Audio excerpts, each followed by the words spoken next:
Um abraço do tamanho do Brasil. Tá um pouquinho de sol aí, mas eu vou tentar falar com vocês rapidinho. Eu queria trazer uns dados sobre violência aqui no Brasil.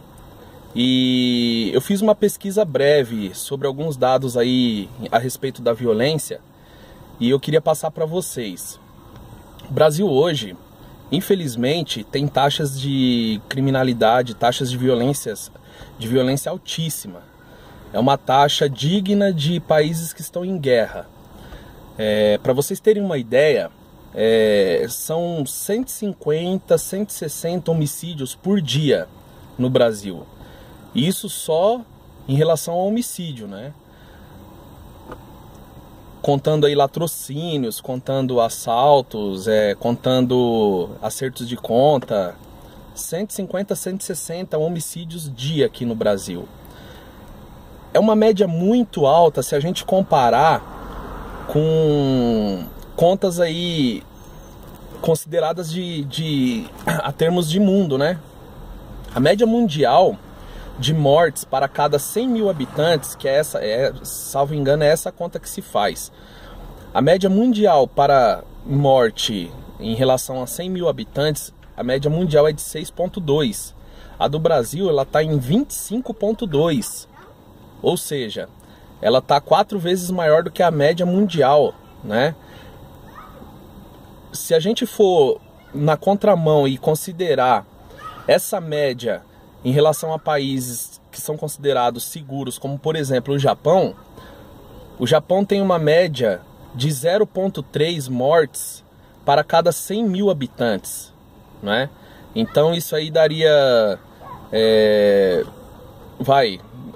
muito menor essa taxa, é muito menor essa média, não chega não dá nem para comparar com a média do Brasil. Então ela é insignificante perto da média do Brasil, que é de 25,2. Digna de guerra mesmo, pessoal. Guardado as proporções, claro. Estamos falando do Brasil, um país de mais de 200 milhões de habitantes. Mas se você for analisar bem, essa média ela fica muito alarmante em relação a essa questão de segurança pública, porque se trata de homicídio, se trata do pior tipo de crime que existe, que é o homicídio, é você tirar a vida do teu próximo. E aí, nesse pacote de homicídio aí, a gente tem mortes de policiais. Hoje eu tô falando com vocês dia 6 de abril de 2016. E o número de policiais mortos no Brasil é muito grande. Até agora, 229 policiais perderam a vida no Brasil. Isso dá uma média de uma morte de policial a cada 32 horas. Só que você não vê esses dados na televisão. Você tem que buscar, você tem que pesquisar.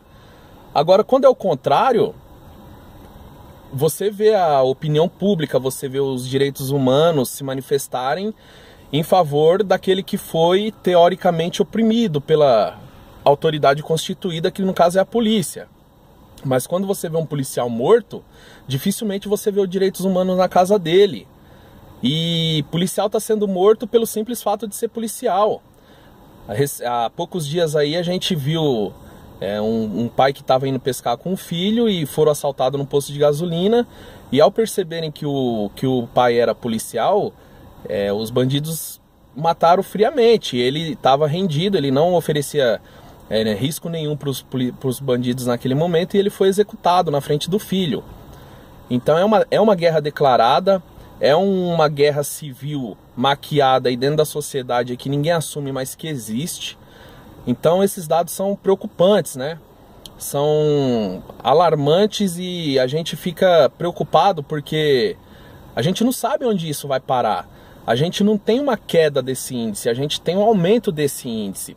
Passa ano, passa década, entra década. E não adianta. Em relação a roubos de veículos, roubos de carro no Brasil, nós temos 57 carros roubados a cada 1 hora no Brasil. Isso dá uma média de quase um carro por minuto sendo roubado no Brasil. 57 carros hora. Isso a nível Brasil. Se considerarmos só São Paulo, nós temos um carro roubado em São Paulo a cada 3 minutos. É muita coisa, né? E aí quem pode pagar seguro, paga, mas o seguro não vai evitar que você tenha o seu carro roubado. Então nós temos que pedir muito a Deus mesmo para guardar a nossa vida, a nossa entrada, a nossa saída, e a gente tem que viver mesmo pela fé. Nós temos que viver aqui no Brasil hoje, pessoal, pela fé, entendeu? Não é esperar nada de governo, de melhora do sistema, não vai melhorar. Não vai melhorar. Não adianta. Eu não tenho a ilusão de melhora. Eu tenho a esperança de que se cada um se colocar da melhor forma que se pode se colocar, se cada um de nós oferecer para a sociedade em que vivemos o nosso melhor, aí sim nós podemos melhorar alguma coisa no meio que a gente vive. É como eu sempre falo.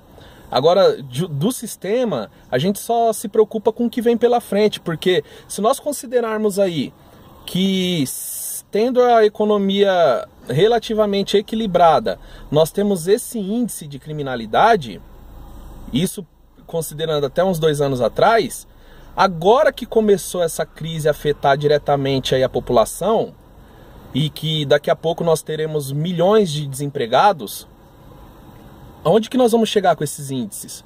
Por que eu estou falando isso? Isso é justificativa para que tenhamos mais crime? Claro que não. Mas infelizmente, pessoal, infelizmente, nós não temos, não é que nós temos a cultura, mas nós estamos aceitando a cultura no Brasil do crime. Do crime. Eu fico muito constrangido como brasileiro de falar uma coisa dessa. E isso não me serve como eu quero crer que não serve para você que está vendo esse vídeo. Mas um país que não investe na educação, porque, lógico, nós precisamos de amor, nós precisamos de tudo, mas nós precisamos também de consciência, precisamos interpretar texto, pessoal. Nós precisamos ter a capacidade intelectual nossa preservada. Sabe por quê? Porque, infelizmente, não se está valorizando mais isso. E com essa falta de capacitação, com essa falta de preocupação em buscar conhecimento, as pessoas estão se perdendo na cultura que lhe é inserida. E a cultura que é inserida hoje no Brasil aqui é o funk para essa molecada aí. Quando eu era moleque, eu queria ser jogador de futebol, né? Eu queria ser alguém de destaque aí na sociedade aí, ser bem sucedido, de uma forma justa e digna. Hoje, eu pergunto pra molecada, o que você quer ser, meu? O que você tem de objetivo aí pra sua vida profissional? Ah, não sei. Eles não têm direção. Isso aí é muito preocupante, pessoal. Essa é a geração que vai cuidar do nosso país futuramente. E essa é a geração que cultua o funk. Essa é a geração que tá preocupada em ostentar, em ter, e não em conquistar. Então eu fico preocupado com isso. Eu falo a cultura do funk, depreciando o funk que se vive no Brasil, tá? Eu quero deixar bem claro isso. Esse funk ostentação, esse funk apológico de criminalidade, de prostituição. O moleque hoje quer ser MC, meu. O moleque quer ser MC, ele não quer ser um engenheiro, ele não quer ser um médico, um professor. Ele quer ser MC, né? E já vi moleque falando pra mim que tá trabalhando desde pequeno aí na comunidade aí pra ser gerente da biqueira. Eu já ouvi isso já. E aí o que se espera, pessoal? O que se espera de um futuro onde a mentalidade das nossas crianças, da nossa juventude, do futuro do nosso país tá assim? Ah, mas aí você tá generalizando. Não, não tô generalizando não. Claro que eu tô falando em relação ao meio que eu alcanço, que eu vivo, né? Mas se a gente for proporcionar isso aí, colocar a proporção, vamos colocar aí que 70% da nossa juventude está vivendo essa realidade, né? E não podemos negar isso. Essa impunidade que se tem, essa questão de você poder fazer tudo que você quer, essa questão de você você não poder ser chamado a atenção, essa falta de ordem, essa falta de disciplina que a gente vive hoje, tá custando um preço muito caro e vai custar um maior ainda futuramente, entendeu? Só que ninguém tá nem aí não. O pessoal quer viver o hoje, não se preocupa com amanhã. É isso que tá acontecendo aqui no Brasil.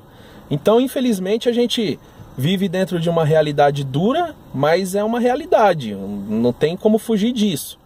E aí eu trago esses dados para vocês aí, para que nós tenhamos um pouquinho de cuidado. Nós precisamos hoje viver de verdade, assim, precavidos a todo momento. A gente não sabe em qual momento a gente pode ser surpreendido aí por uma fatalidade dessa, e a gente pede a Deus que isso não nos alcance, né, e que essa má sorte não chegue também. A gente pede a Deus que não chegue para ninguém, mas infelizmente é permissão de Deus, pessoal. Só que é permissão dele, mas não é a vontade dele, entendeu? Muitos falam, é lícito que aconteça. Claro que é lícito que aconteça, mas não é a vontade de Deus. Infelizmente essas coisas estão acontecendo pelo livre-arbítrio que é dado à nossa carne. E nós somos responsáveis por tudo isso. Não é a vontade de Deus em si, é a permissão dele. Mas aquele que errar vai pagar na mesma medida diante de Deus. Vai ser cobrado na medida do seu erro. Não adianta, pessoal. É isso, tá? Então hoje eu vim bater esse papo rapidinho com vocês, vim trazer esses dados aí, pedir para que vocês me entendam em relação ao que eu estou falando aqui. Não é para polemizar nada, não, é trazer mais um dado aí que é preocupante. E conversando aí com alguns amigos aí sobre como que tá a segurança aqui em relação ao Brasil, porque a gente conversa com pessoas que estão fora do Brasil. Eu fui fazer essa pesquisa e fiquei, embora não muito surpreso, né? Mas eu achei que tinha melhorado no sentido de ter abaixado esses índices. Não, eles aumentam a cada dia e vão aumentar mais. Mas junto com eles, que aumente a nossa fé, que aumente a nossa esperança de viver uma vida digna diante de Deus, né? Diante da nossa sociedade. Eu acho que se cada um preocupar consigo, né, nesse sentido de oferecer o que tem de melhor na sociedade na qual vive, aí a gente consegue fazer uma diferença positiva. Queria deixar meus abraços aqui. Léo da Boleia, um abraço, amigo. Léo é caminhoneiro lá no Japão. Se eu não me engano, o nome do canal dele é Vida no Exterior, tá? Se vocês quiserem dar uma conferida no canal do Léo aí. Grande Nelson. Foi com o Nelson que eu estava conversando a respeito dessa questão de segurança e falei para ele que veria alguma coisa aí nas estatísticas do Brasil aí. Então, Nelson, um abraço para você, meu irmão. Canal Minha Vida no Japão. Alexandre Nambantoraidin, né? Canal Nambantoraidin. Alexandre, forte abraço, amigo. Às vezes a gente está se falando aí. Cristina, do Realidade Japonesa. E o grande Cássio aí do Vida de Decaseg, né? Então fica assim, pessoal. Vamos ter fé em Deus aí que essas coisas não nos atinjam, né? Não nos atinjam, mas dificilmente nós vamos deixar de viver isso aí enquanto não se investir aí num futuro cultural, pessoal. O Brasil, infelizmente, hoje aceita a cultura do tudo mais fácil, né? Vamos dizer assim. Então, pessoal, vamos tentar mudar, né? Fico por aqui com esse vídeo, agradecendo aí todos os inscritos do canal e aqueles que ainda não se inscreveram, né? Mas que dão audiência para nós aí. Deus abençoe todos vocês, tá bom? Então, se você gostou do vídeo, dá um dedo no like aí. Se não gostou, pode dar um dislike também, que a gente é democrático, como eu sempre falo. Fiquem com Deus, um abraço do tamanho do Brasil. Tchau, tchau, pessoal.